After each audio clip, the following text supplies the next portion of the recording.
My name is Robert Lawson. I'm the director of the Bridwell Institute, and this is our first event of the 2023-24 academic year. Before I do any, I want to talk a little bit about the Bridwell Institute before introducing our speaker, but I do want to make mention of the fact that the Bridwell Institute is fully funded by external sources, and I'll be taking checks. We'll be passing the offer plate around a little bit later. But I especially want to thank the William Armentrout Foundation because it's their gift that primarily is responsible for tonight's event.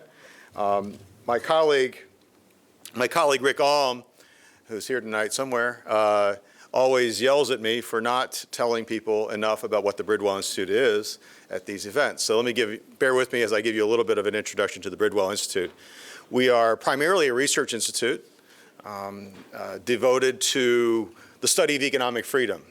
In particular, we're very active in creating and doing research on economic freedom indexes. As a matter of fact, today, this morning, at 8 o'clock in the morning, the Economic Freedom of the World Index was released. For those of you who know about the index, Hong Kong is not the #1 country anymore. It's now #2, so that was the big news of the day. So we do research on economic freedom and economic freedom indexes. We have 6 faculty and, depending on how you count, 3 staff. And most of what we do, no one really sees it. It's just research, academic research. I'm very pleased tonight to have Phil Gramm here. I remember that when I was a college student in the early 1980s, I was a student of Richard Vedder at Ohio University. I know Phil knows Rich.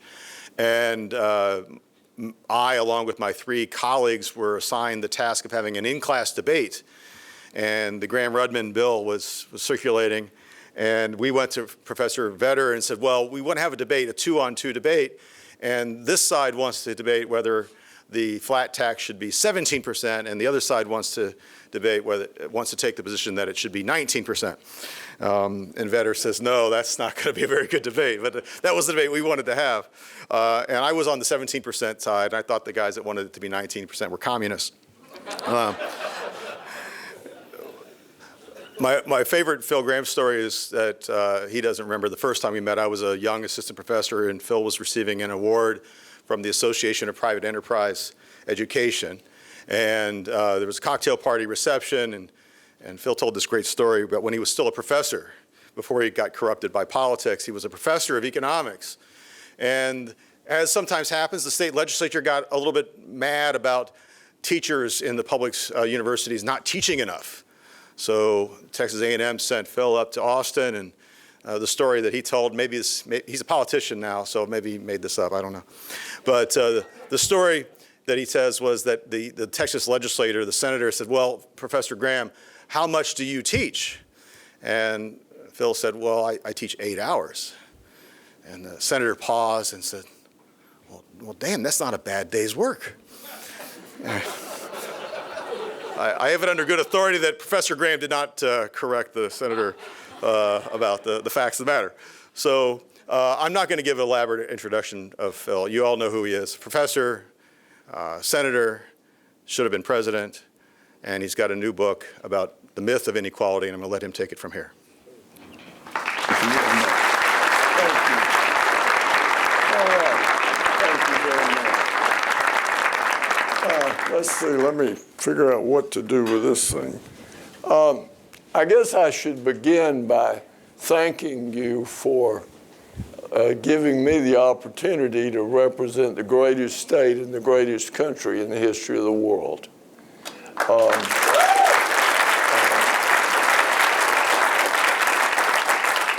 I enjoyed the job every day, and I'm very much glad that I went. When I decided to leave, I closed the door, and I went to work for a big bank in New York, and I've been busy ever since. But this is a great country. It's worthy of being served. So don't get turned off on politics. It's unfortunately part of being free. I want to talk about a very important issue today. And it's the issue that's related to our perception of the world we live in. Our perception of the world that we see today is profoundly important in determining what the future is going to be like. And a lot of people hate statistics and hate numbers and hate graphs. But the plain truth is, in the world we live in, especially in the last 200 years, and greatly reinforced in the information age, statistics have become very important in our assessment of our well-being. We know how well off we feel, but our ability to compare ourselves to other people depends on statistics. Our assessment of our country depends on assessment of poverty, income inequality, economic growth, productivity, and those are the things I'm going to talk about tonight, but they're related to real flesh and blood human beings. When I was in the Senate, for a short period of time, I was chairman of the Commerce State Justice Appropriations Subcommittee that oversaw the census.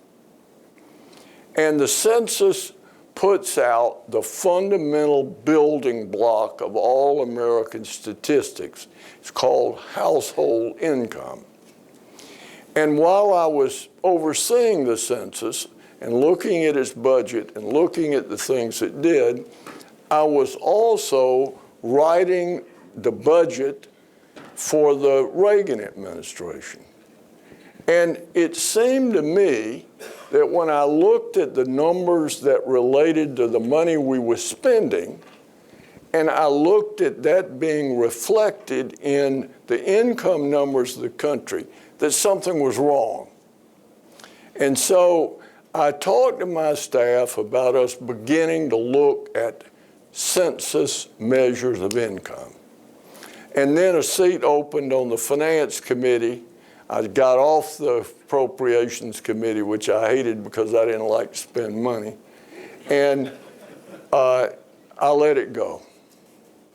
And then in 2017, there were sort of two factors that sort of hit me at once that put me back on this subject. One was the Census Bureau puts out every year the basic building block number, household income. And it's broken out by quintiles, the bottom 20%, second, middle, fourth, and the top quintile. And about several weeks later, less than a month later, the Bureau of Labor Statistics puts out figures on spending, and it breaks spending down that households do on quintile, okay? So for 2017, the bottom 20% of income earners spent over twice as much as their income. The second quintile spent 10% more than its income, and the top quintile spent 40% less than its income, even though there was no evidence that people were saving in the aggregate anything like 40% of their income.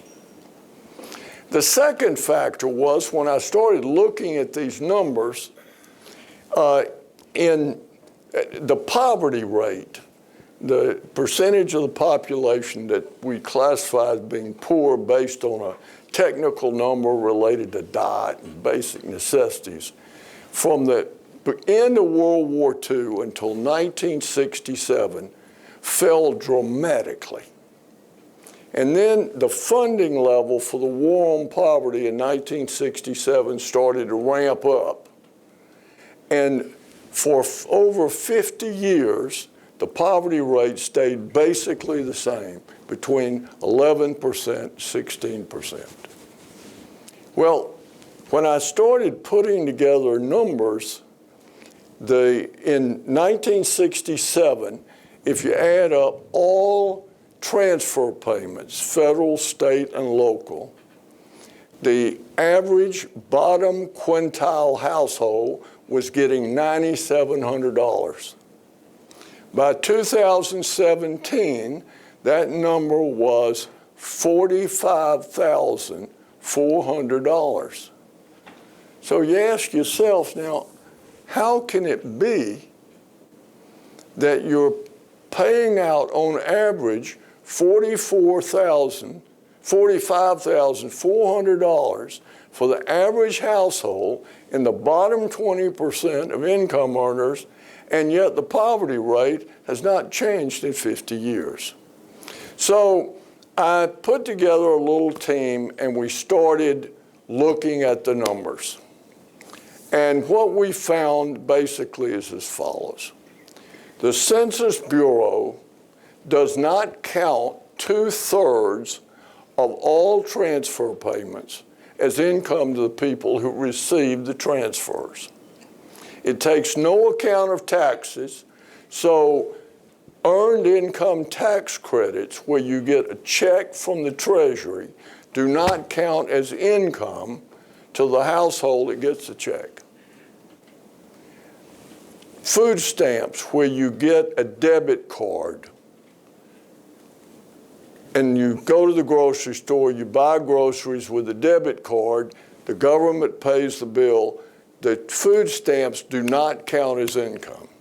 Rent subsidies, Medicaid, over 100 federal programs, every state and local program, none of those are counted by the Census Bureau. And those benefits are not randomly distributed in the population, so that for the bottom 20% of income earners, 88% of their income is not counted by the Census Bureau. They also take no account of taxes. So the reason the top quintile was saving 40% is that they were paying 35.6% in federal, state, and local taxes. So the Census Bureau says that the ratio of the top 20% of recipients of income and the bottom 20% is 16.7 to 1. We show using government data. The government collects all this data, but they don't use it.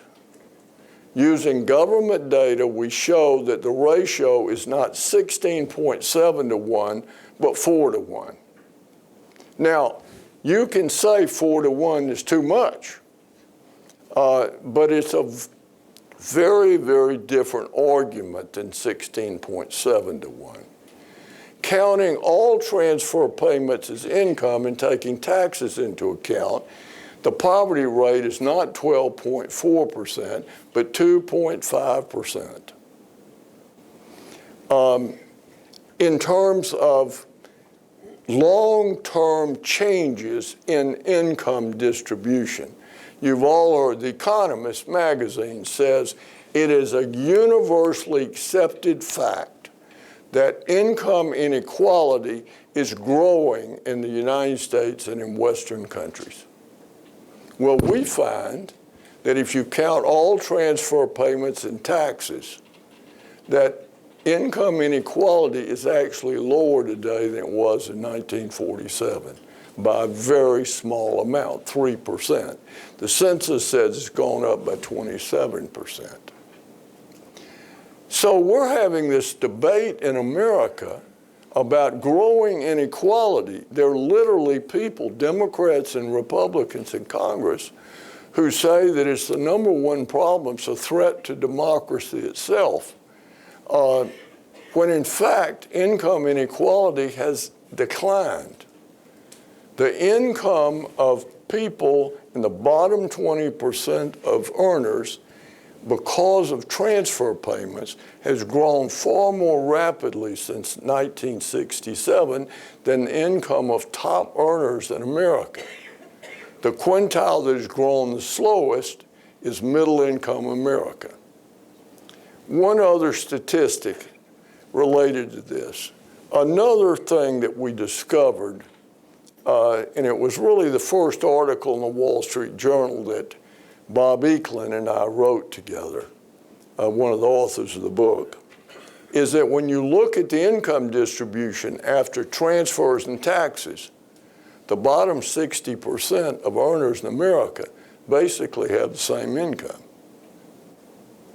So when people are looking for reasons that there is this rise in populism, that there's this anger in the country, a part of that anger, I believe, and I don't have a lot on this in the book, but part of that anger is you've got people where both husband and wife are working.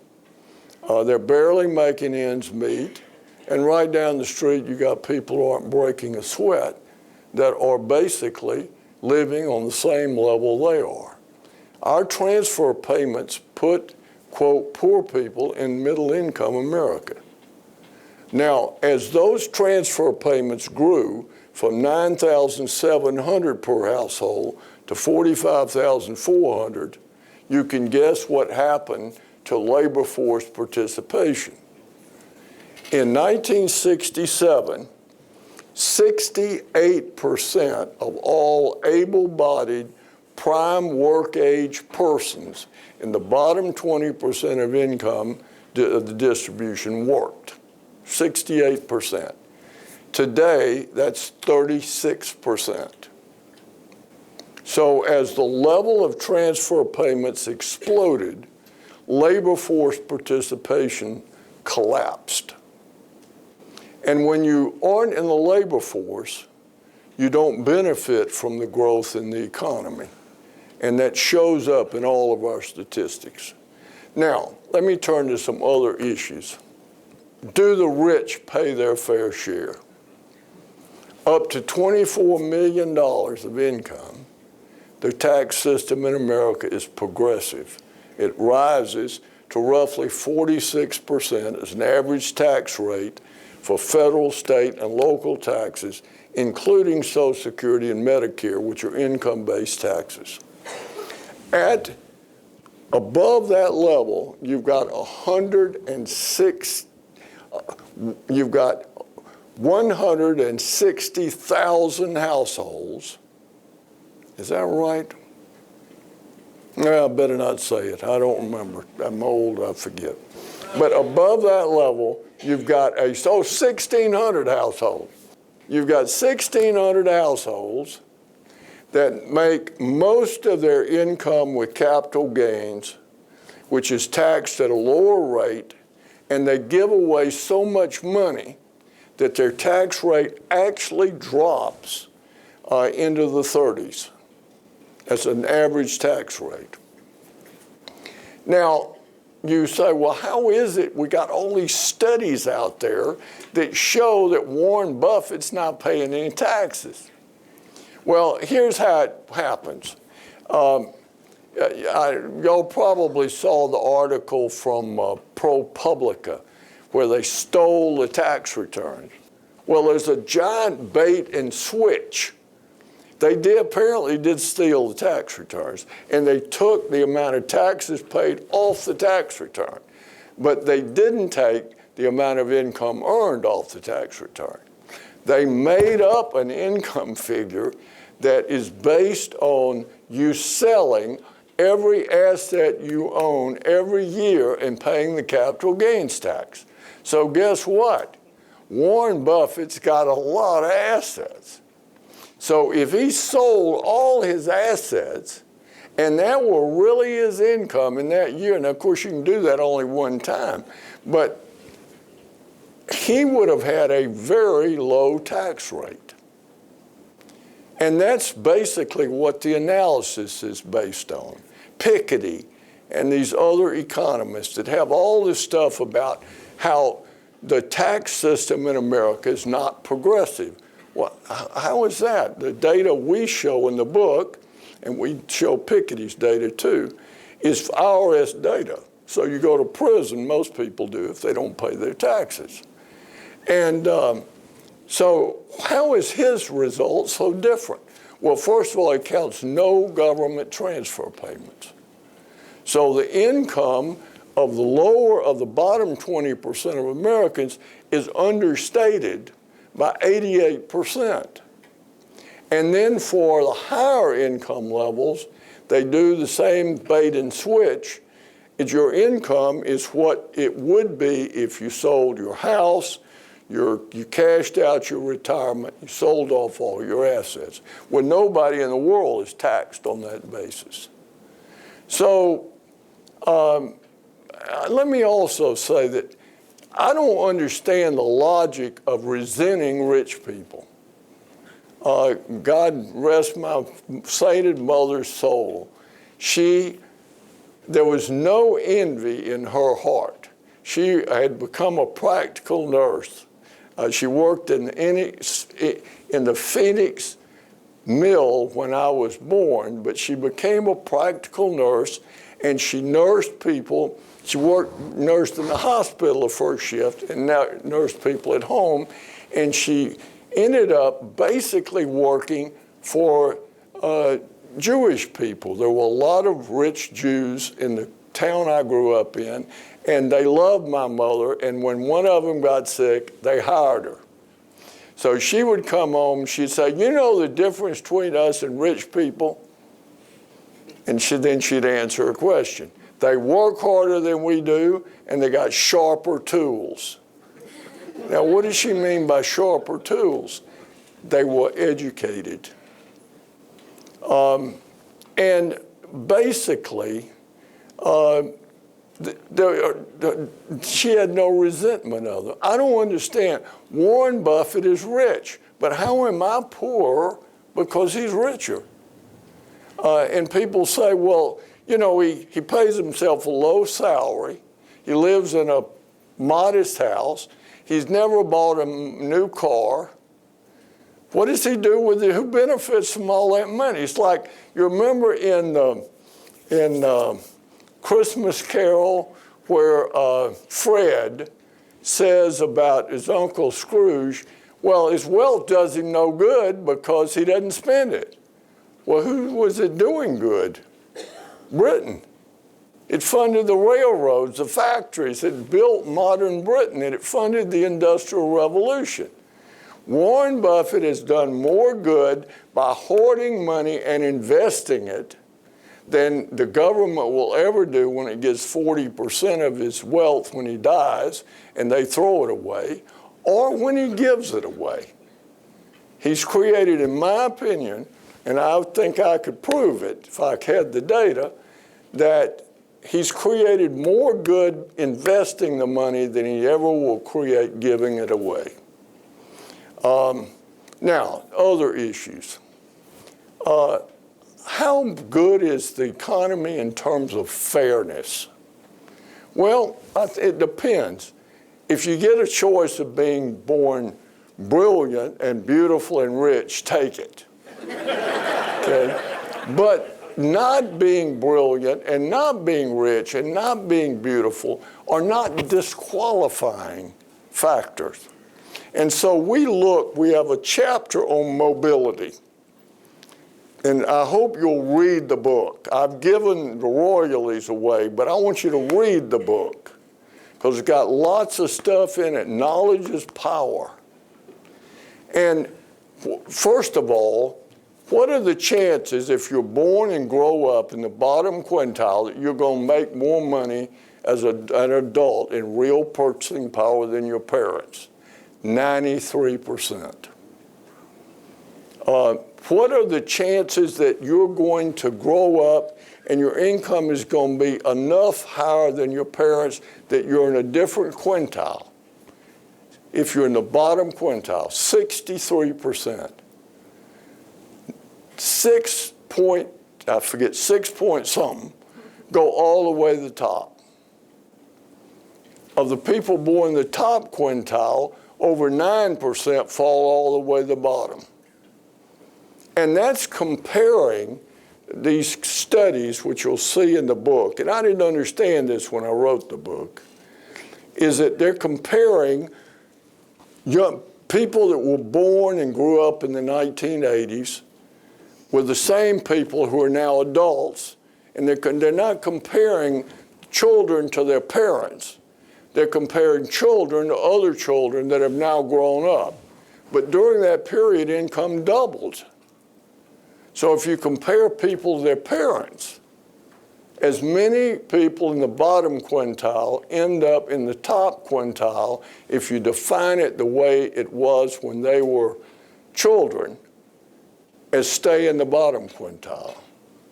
I tell you, it is so instructive, and the book really tries to bring this home, is you forget how much richer we are as a country than we were when you were a child. My mama used to, when she was driving past this nicest house in town, which belonged to a Dr. Dykes, she would stop and stick her finger out the window and say, if you work hard, you can have a house like that. I wouldn't live in that house today. People are that much richer. Go back and look at the house. Of course, I'm old, so most of y'all aren't that old, but if you go back and look, it's astounding how much progress we have made. Over half the people in America today are living at standards that in 1980 were in the top 20 percentile. 80% of poverty housing in America is air conditioned. 40% of poor people in America own their own home. And it has, on average, 3 bedrooms, 1.5 baths. It has either a carport, a garage, or a patio. We have made tremendous, tremendous progress. And in the last 50 years, America has seen a dramatic explosion in prosperity. And it has been broadly shared across all ethnic groups and all races. Now, some groups on average perform better than others.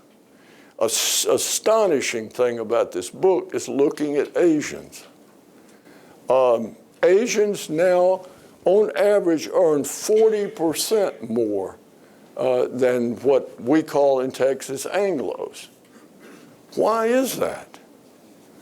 Well, they work harder and they got sharper tools. Basically, that's the reason. So I could go on and on, but why don't I try to answer questions? And if y'all will use those mics, I don't hear too good because people have yelled at me, and so my hearing's kind of gone on me. Yes, sir. You described the increase in transfer payments from 1947 to present. It's really exploded. And I would guess that most of that spending by the government has been from deficit spending. A lot of it has, yes. So can you comment or project how those transfer payments might, what might happen to them in the next 70 years as deficit spending continues, and what happens to the economy? I don't presume to know what's going to happen 70 years from now, but I know statistics a little, and one of the statistics is it's not possible that they could grow at the rate they have grown. Next year could well be spending more just to pay interest on the national debt than we're spending on national defense. When interest rates were zero, you could borrow a lot of money, as I know from being in the private equity business, and you could make a lot of money. But when interest rates are at the rate they are now, borrowing money becomes very, very painful, and the U.S. government is a very large debtor. So this is a thing we're going to have to come to grips with. But I spent my whole political career trying to deal with the spending problem.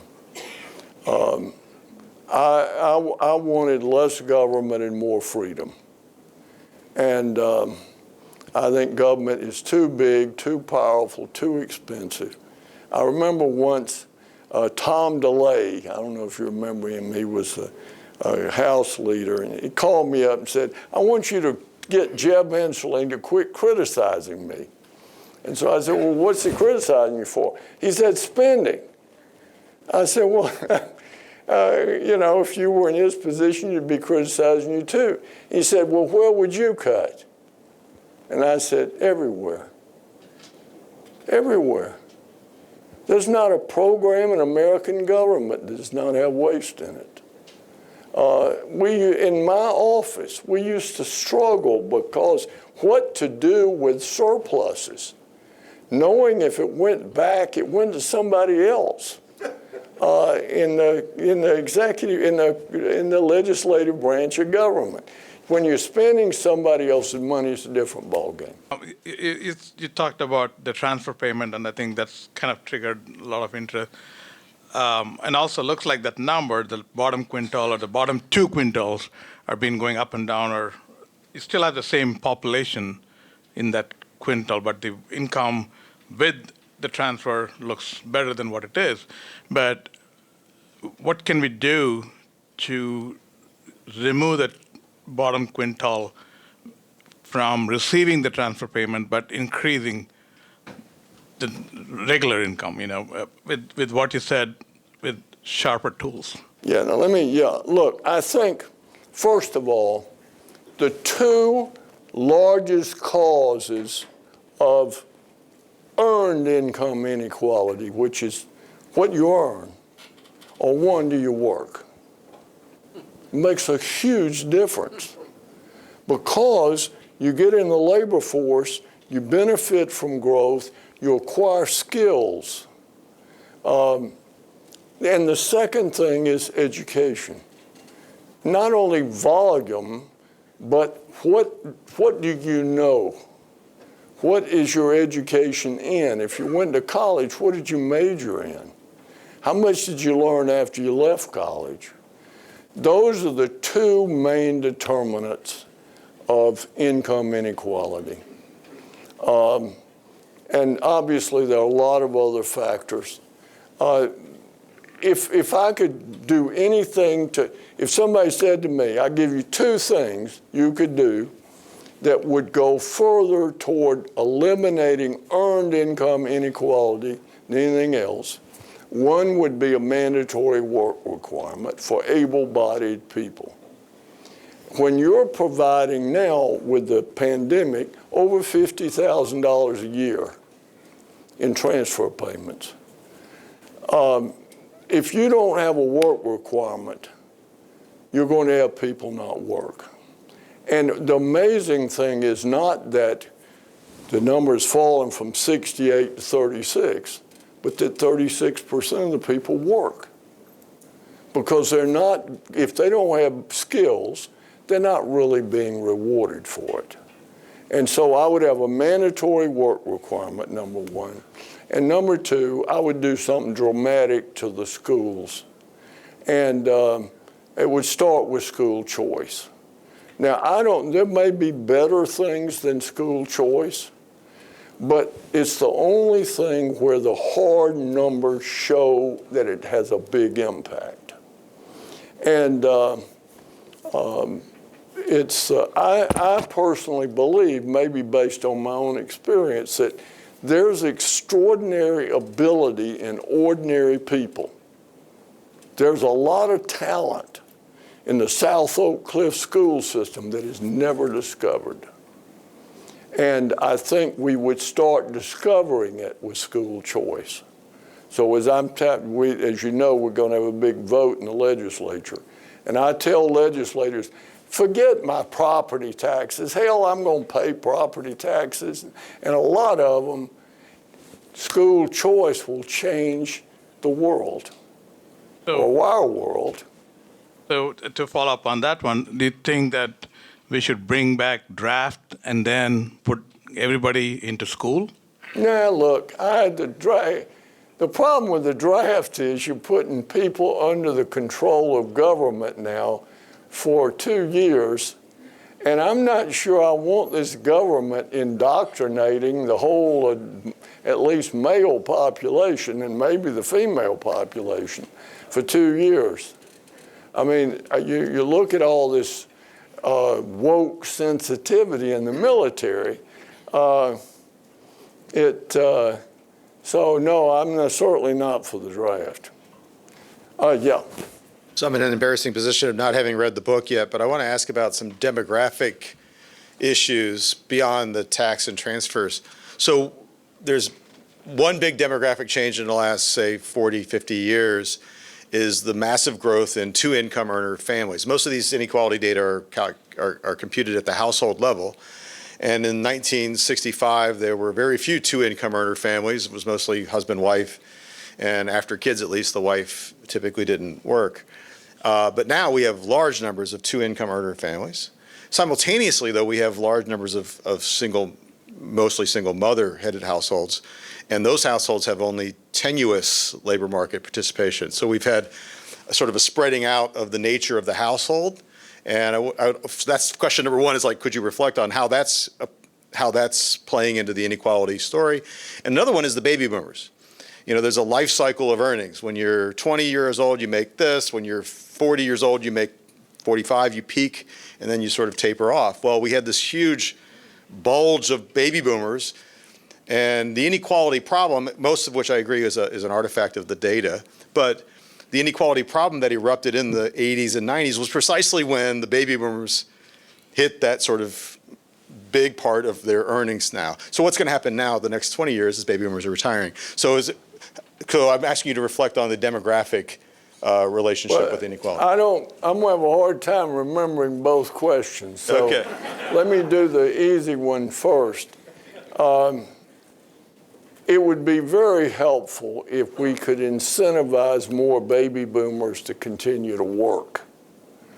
And it's something that I've done a lot of thinking on and work on. I think there are a series of incentives that we could do. We're going to have to raise the retirement average, the retirement age from 67 to 70. And we're going to have to raise the minimum from 62 to 65 because we can't fund Social Security if we don't do it. But we could also incentivize people to keep working. Why should people 70 and above that work have to pay Social Security? Maybe starting at 75, we would give people the first 100,000 tax-free. They're not working now, so how are we worse off? And the quickest way to get talent in the labor market is to not let it leave. Now, the first question about demographics. As you all know from writings by a guy named Pat Monahan that I served with in the Senate, in the 1960s predicted that our welfare programs would destroy the poverty household. And it did. But there's a second factor that's had a big impact on income inequality. And that is when beginning in the 1960s and then really expanding in the 70s and 80s, more women started to go to college. And they started to major in things that really paid. Most new doctors are women, not men. Almost 60% of the enrollment of freshmen now are women. And what happens is people that have college degrees tend to marry each other, creating a phenomenon we call in the book the super two-wage earner family. It used to be the bank president married a secretary. Now he marries a CPA that did the accounting for the bank. The heart surgeon marries a brain surgeon, not a nurse. And so, believe it or not, statistically, it is a significant factor in income inequality. People fall in love with people who have similar education and similar income to them. And there's nothing we would want to do about it or could do about it, but it happens. And it's apparently going to continue to happen. Anyway, yes, sir. Thank you for this presentation, by the way. Not long ago, I don't know, maybe seven or 8 years ago in Greece, they cut the retirement age from, or they raised it from, or they tried to take it from 57 to 58 or 57 to 59, something like that, and there were riots in the street. Yeah, well, People that were- happened in France this year, so. And they were raising it, I think, from 60 to 62. Yeah. How do you change it? What I hear you saying is that there are multiple quintiles of our population who are receiving, quite a bit for not doing anything. How do you make any change to this without riots and? Well, first of all, you got to be honest with people, okay? When Social Security was sold to the American people by Franklin Roosevelt, it was sold on the idea that you would work, that you would pay money into a trust fund, and then it would pay your retirement. Well, the problem was they wanted to start paying benefits immediately, and so there never was a trust fund. And within 2 years, the administration was in front of the Supreme Court arguing that Social Security taxes were general revenues and could be used for any purpose, and that the government did not owe people who had paid into Social Security anything. Okay, and the Supreme Court agreed with that decision, and the way it was structured, it was the right ruling. You got to change it the way we did in the compromise that occurred in 1983 when I was in Congress. And that is, we changed it on a prospective basis so people had time to adjust to the new reality. The point is, people are living longer, they're healthier, and as a result, we're going to have to change our retirement system to reflect the world that we live in. And it's not even debatable that's got to happen. Now, that alone won't solve the problem, but you can't even begin to solve the problem without doing that. Let me go over here. I'll come right back. Yes, sir. Senator, we have a $31 trillion deficit, national debt. Just how scary is that? Is it at some point that third-party purchasers will stop or run out of capacity to purchase our debt, and then the Federal Reserve has to step in and start monetizing new debt that we seem to relentlessly issue, creating chaos and inflation in our economy, and when will that point happen? Well, nobody knows. I don't think when I first went to Congress that I would have viewed the current situation as one that could be stable. Servicing the debt depends on the size of the debt and what interest rates are. So what happens in the future in terms of interest rates will have a big effect. The problem is this debt has got to be serviced. It's going to be there when Jesus comes back. It's not going away. And continuing to add to it is very irresponsible. And how it is all going to end, I don't know. I think we'll get a good test in China, where they run up a big debt. It was all betting on the future in maintaining growth rates of 10 and 12%. Those growth rates were phony to begin with. I did a lot of work in China when I worked for UBS Investment Bank.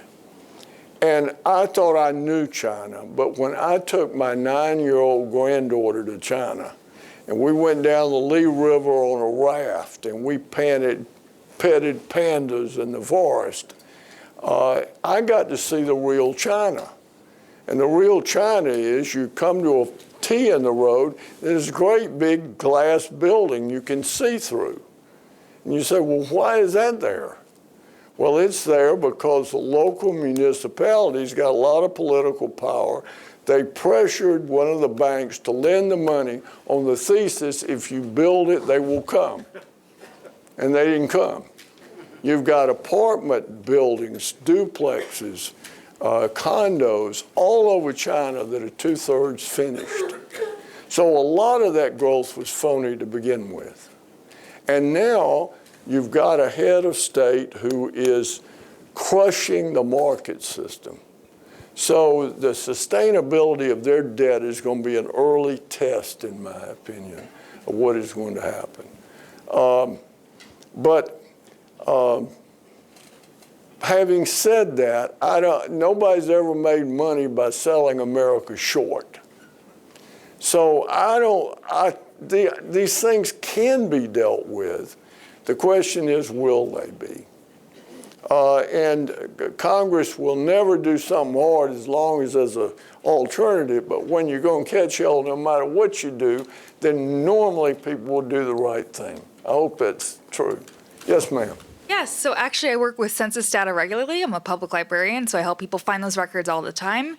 So if you're adjusting the poverty rate by the amount of transfers and taxes, kind of evening out the playing field, what else would you change about the social safety network other than work requirements or school choice? Like, how else would you? Well, another thing that I would look at, and I don't know enough about it to say anything that's much coherent, but when we're providing $50,000 of benefits through over 100 programs, and when I say $50,000 per household in the bottom 20%, I'm not counting the cost of administering those programs.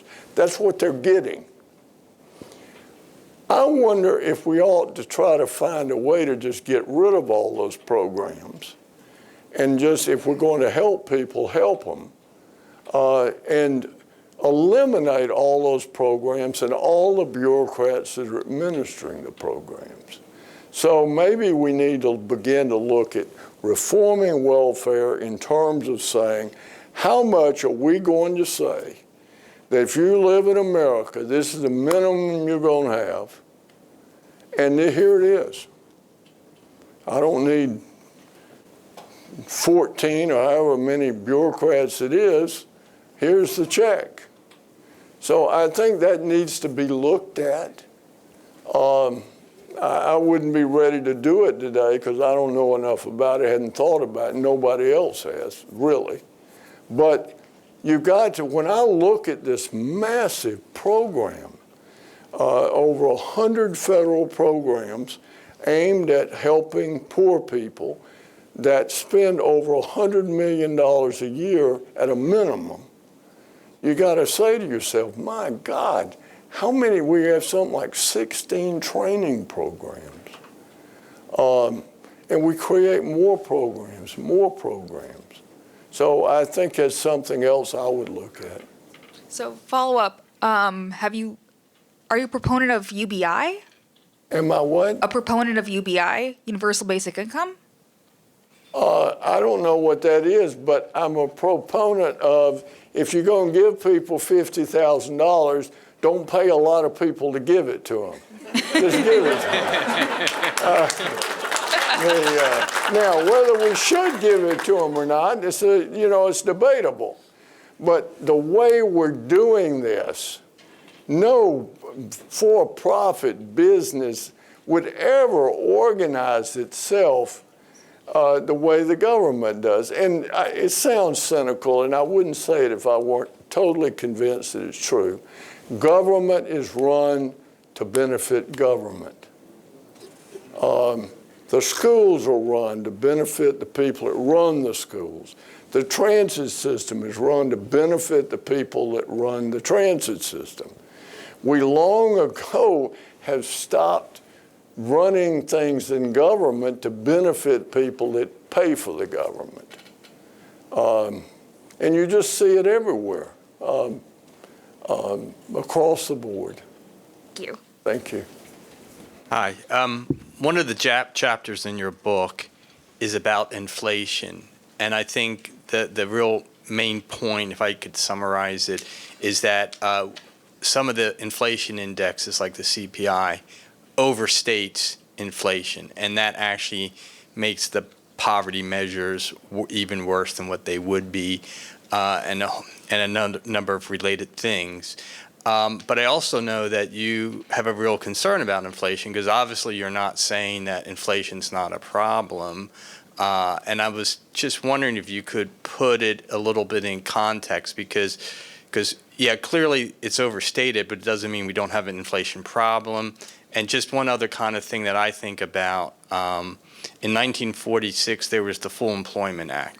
And that gave the federal government the responsibility for promoting purchasing power, as how it was originally stated in law, and then full employment. But ever since we gave the federal government that responsibility, the inflation has just kept going up. University of, let's see if I get it right, University of Minnesota has an index, they go back to 1800 with inflation. And, going up until 1946, basically how it looks is if there's an event, a war, prices go up, Yeah. and then they come back down, they go up, they come down. We give the federal government responsibility to maintain prices, and all of a sudden, every year, it goes up and up and up. Let me answer the question about I don't know why I keep going over the right side of the room. Believe it or not, our government has 5 price indices that it uses to adjust for inflation. 5. And they vary by a tremendous amount. The one that is uniformly judged to be the most accurate is the one we use to adjust the tax system and to adjust GDP and productivity, okay? And it recognizes that when relative prices change, people buy different things. And when prices go up in one area, if chicken goes up, they buy more beef. Beef goes up, they buy more chicken. And so this index adjusts the things we're looking at to determine inflation. At the same time, it collects the prices. Everybody agrees it's the most accurate. We adjust the brackets and the tax code by that index. The least accurate CPI, Consumer Price Index, W for wage earners, is the least accurate index, and we index spending by that index. So the difference between the two in a year like last year was insignificantly different. But over a 20-year period, the difference in the amount you index spending is $1 trillion. It's a lot of money. And our price index doesn't take into account a lot of changes in the quality of things. Let me just give you an example. The cell phone. It came onto the market 14 years before the Consumer Price Index put it in the price index. It had fallen in cost by 75%. The battery lasted 3 times longer before it ever went into the index. Nowhere in the Consumer Price Index is the fact that on this phone, I've got more knowledge than is in the local library. I can find how to get somewhere. How the hell we got anywhere before we had this? I can remember arguing with my wife. I would have the map. She would be driving. And now we just let the machine do it. It's AI. It's artificial intelligence on this phone. And I can see what the weather is anywhere in the world. I go to Oxford to do a tour. My guide doesn't show up. What do? I put in the college I'm visiting, and it tells me what the guide would have told me for nothing. So what does the Consumer Price Index say all that's worth? 0. 0. We price medical care based on the stay in the hospital And, you know, now there are drugs you take that just eliminate diseases. But we still, in the price index, price it as if you actually went to the hospital. So there are a lot of problems with these statistics. The point I'm trying to make in that chapter is, first of all, you got all these people running around saying, people have not had a raise in 50 years. Well, A, is not true. B, 25% of wages are now fringe benefits. So they're not even counting those. And then when you take into account the overstatement of inflation, the whole picture changes. So again, it's not that these numbers aren't worth anything. It's just take them with a grain of salt. Anytime a number makes America look bad, be suspicious of the number. Yeah, I don't want to overstay my time. Yes, sir. Yes, thank you. When you look at all the actions the Fed's taken recently to bring down inflation, do you believe that's going to push the economy into a recession, or we could have a soft landing? Well, first of all, I don't know. If I knew, I'd be rich. But I'll just tell you what I think. I think that inflation is like war. It's easy to get into it. It's hard to get out of it. I think this inflation is going to be more persistent than we would hope for. Wage settlements are still highly inflationary. The United Auto Workers is asking for 40% over 4 years or whatever it is. I think the inflation is going to be hard to get out of. I think it is conceivable that we could get out of the inflation without tipping the economy into a recession. But I certainly wouldn't bet my money on it. My guess is that we would have already been in at least a mild recession without these two new massive bills. One, at a period where we've got gross overspending. We have the largest infrastructure bill in the history of the world. And so every highway everywhere is under construction. And you can imagine what we're paying for all that. The premiums we're paying relative to if we'd built all that in normal times. And look, I always liked roads. Senator Byrd and I wrote the highway bill when I was in the Senate. I liked highways because it didn't do any harm. And we wanted to make the government spend the road taxes on roads, not on other things. But, and then you've got this CHIPS bill, where now every chip company in the world is losing money. We're going to be using chips for landfill, and the government is subsidizing them. And we're attracting all of these companies to build facilities here.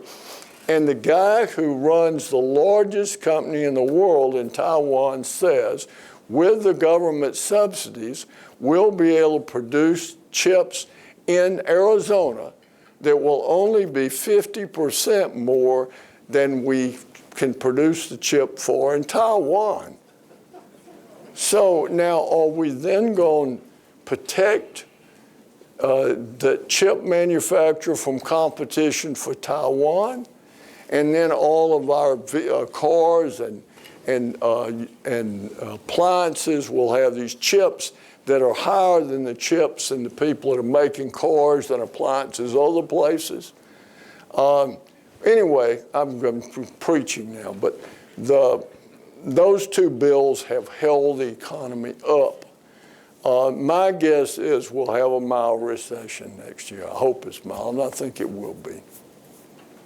A lot depends, it's just, I guess if I leave you one message, it's policy has a big impact. What government does changes things. Nobody ever envisioned that with the Reagan program, that when the Reagan program started, we had had 9 years of 9.2% inflation.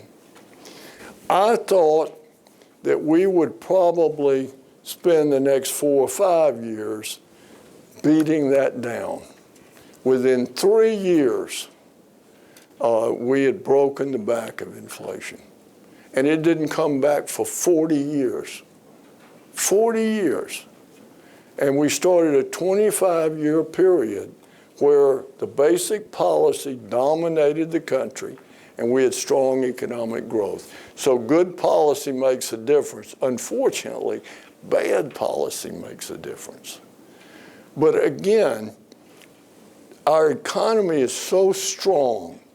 The desire of people to get ahead is so powerful that it overcomes a lot of things.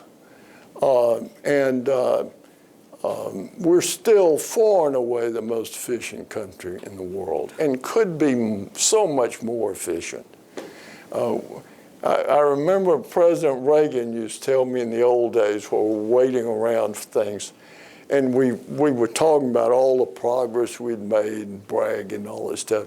And so Reagan would bend over and say, "Can you imagine if we had really good government in this country?" Yeah, I can imagine it, but I think we'll have to wait to heaven to get that. Thank you very much. Oh, I want to say, thank you.